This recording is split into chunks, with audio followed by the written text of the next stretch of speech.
সুপ্রিয় শিক্ষার্থীবৃন্দ, আশা রাখি সকলে ভালো আছেন। বিদ্যাবাড়ির নিয়মিত আয়োজন পত্রিকার পাতা থেকে আজ 4 জানুয়ারি 2025 শুরু করছি। তো আমরা আমাদের এই ভিডিওটা আসলে শর্টস করতে যে খুব অল্প সময় বলতে হতো, যার জন্য খুব দ্রুত আমাদের বলা দরকার ছিল এবং আমরা পূর্ণাঙ্গভাবে তথ্যগুলো সঠিকভাবে উপস্থাপন করতে পারতাম না। কিন্তু আজ থেকে আমাদের শ্রদ্ধেয় এমআই প্রধান মুকুল স্যারের নির্দেশনায় আমরা পূর্ণাঙ্গ ভিডিও এখন থেকে আমাদের ইউটিউব চ্যানেলে পত্রিকার পাতা থেকে দেওয়ার চেষ্টা করব। আপনারা আশা করি আমাদের সঙ্গেই থাকবেন এই আয়োজনে, আমাদের অনুপ্রাণিত করবেন।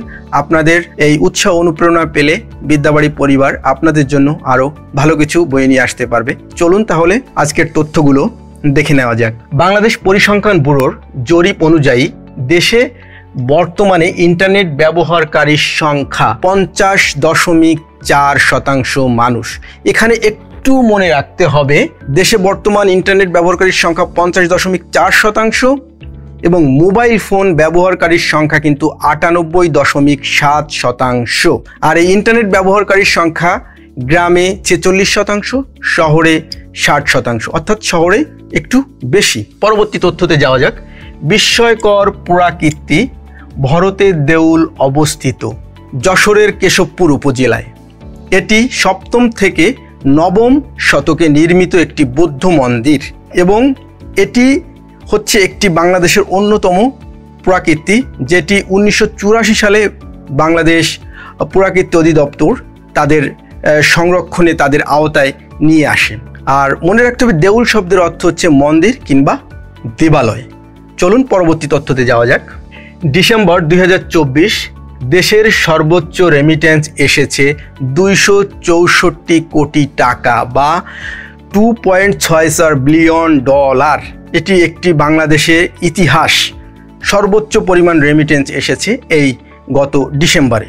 এখানে মনে রাখতে হবে, এই রেমিটেন্স আসার পরে বাংলাদেশের যে রিজার্ভ ছিল সেটি আবার $21 বিলিয়ন অতিক্রম করেছে। হার্ডিংস ব্রিজ কোন নদীর উপর অবস্থিত? তথ্যটি আমরা সকলেই কম বেশি জানি। পদ্মা নদীর উপরে হার্ডিংস ব্রিজ নির্মিত। এটি ব্রিটিশ ভারতে 1915 সালে উদ্বোধন করা হয় এবং তৎকালীন ভারতে ভাইসরয় ছিলেন লর্ড হার্ডিংস। তার নাম অনুসারে এই ব্রিজটির নামকরণ করা হয় হার্ডিংস ব্রিজ। এবং মনে রাখা জরুরি, এই 1.8 কিলোমিটার সেতুর নিচে বাংলাদেশ তাদের যে পদ্মার পানি বন্টন চুক্তি, ভারতের সঙ্গে পানি বন্টন চুক্তি বাংলাদেশের, সেই চুক্তির আওতায় এই ব্রিজের নিচে বাংলাদেশ তাদের যে পানির স্তরটা সেটি পরিমাপ করে থাকে এবং ভারত তাদের ওপাশে গঙ্গা নদীর উপরে ফারাক্কা বাঁধ পয়েন্টে তাদের এই পানির হিসাবটা করে থাকে। পরবর্তী, এমটিও এর পূর্ণরূপ কি? এমটিও এর পূর্ণরূপ হচ্ছে মানি ট্রান্সফার অপারেটর। অর্থাৎ আমাদের দেশে এই যে রেমিটেন্সটা আসে, 140টির বেশি দেশ থেকে আমাদের দেশে আমাদের রেমিটেন্স যোদ্ধারা তাদের রেমিটেন্স পাঠিয়ে থাকেন এবং 110টির বেশি এমটিও বা মানি ট্রান্সফার অপারেটরের মাধ্যমে এই রেমিটেন্সটা আমাদের দেশে এসে থাকে। এটাও খুব গুরুত্বপূর্ণ একটা বিষয়। পরবর্তী তথ্যটি দেখে নেওয়া যাক। কোন নীতি যুক্তরাষ্ট্র সরকারের নীতি নির্ধারণে গুরুত্বপূর্ণ ভূমিকা রাখে? থিঙ্ক ট্যাঙ্ক নীতি। এটা আমাদের জানতে হবে, একটু ডিটেল জানা এটা উচিত। থিঙ্ক ট্যাঙ্ক নীতিটা কি? এই থিঙ্ক ট্যাঙ্ক বা চিন্তা কেন্দ্র, যেটিকে বাংলায় আমরা বলতে পারি, এটি হচ্ছে যুক্তরাষ্ট্রের সুশীল সমাজ বা বুদ্ধিজীবী বা যারা ভালো থিঙ্কার আছেন তাদের নিয়ে যুক্তরাষ্ট্রের একটা সংগঠন করা হয়, যেটির মাধ্যমে তারা বিভিন্ন রাজনৈতিক, সামাজিক, অর্থনৈতিক বিভিন্ন বিষয়ে তাদের চিন্তা চেতনাগুলো বা তাদের গবেষণালব্ধ ফলাফলটাকে নিয়ে এসে তারা তাদের দেশের যে নীতি সেটি তৈরি করে থাকেন। এটি একটি উন্নত বিশ্বের প্রধান একটা বৈশিষ্ট্য। তারা তাদের সর্বোচ্চ মেধার যে ইউটিলাইজ সেটা তারা করে থাকেন এই থিঙ্ক ট্যাঙ্কের মাধ্যমে। পরবর্তী প্রশ্নে যাওয়া যাক। 11তম বিপিএলে প্রথম সেঞ্চুরিয়ান কে?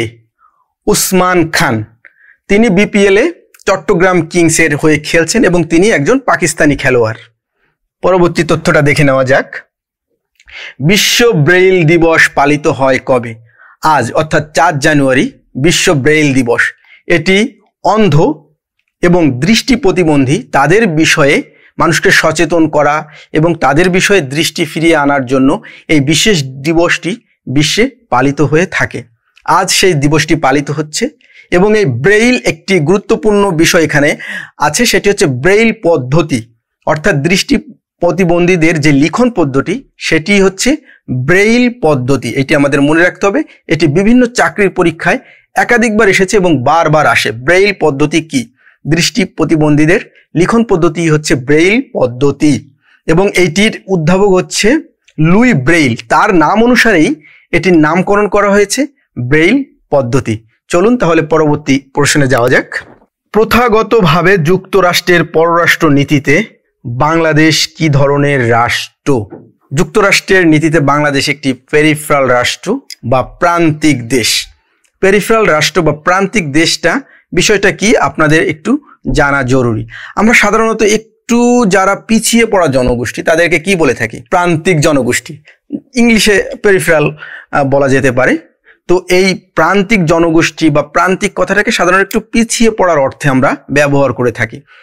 তেমনি বাংলাদেশকে যুক্তরাষ্ট্র প্রথাগতভাবে একটি পেরিফেরাল বা প্রান্তিক দেশ মনে করে থাকে, অর্থাৎ তারা বাংলাদেশটাকে একটু পিছিয়ে পড়া এর দেশ হিসাবে মনে করে। এর কারণ হচ্ছে বাংলাদেশের রাজনৈতিক অস্থিরতা, বাংলাদেশের বিভিন্ন ধর্মীয় অসহিষ্ণুতা দেখা যায়, বাংলাদেশের অর্থনৈতিক যে ভারসাম্য সেটি ঠিক নেই। এইসব কারণে বাংলাদেশটাকে আমেরিকা একটি পেরিফেরাল রাষ্ট্র বা প্রান্তিক দেশ হিসাবে বিবেচনা করে থাকে।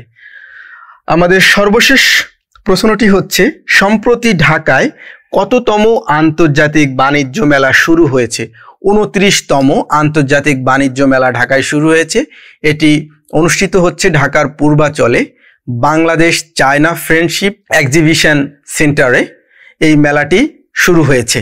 তো আমাদের আজকের পত্রিকার পাতা থেকে শেষ হচ্ছে এবং তার সঙ্গে একটি বার্তা দিতে চাই, এরকম নিয়মিত তথ্যগুলো পেতে আপনাদের আমরা যে সহযোগিতা করতে পারি, এর মাধ্যমে আপনারা যে উপকৃত হন, তার জন্য আপনাদের কাছে একটা রিকোয়েস্ট, আমাদের বিদ্যাবাড়ির যে ফেসবুক পেজ আছে এবং ইউটিউব চ্যানেলটি আছে, সেটি অবশ্যই ইউটিউব চ্যানেলটি সাবস্ক্রাইব করবেন এবং পাশে থাকা বেল আইকনটি ক্লিক করবেন এবং আপনার যারা বন্ধু বান্ধব চাকরি প্রত্যাশী আছে তাদেরও এই প্ল্যাটফর্মে নিয়ে আসবেন, তারাও আশা করি উপকৃত হবে।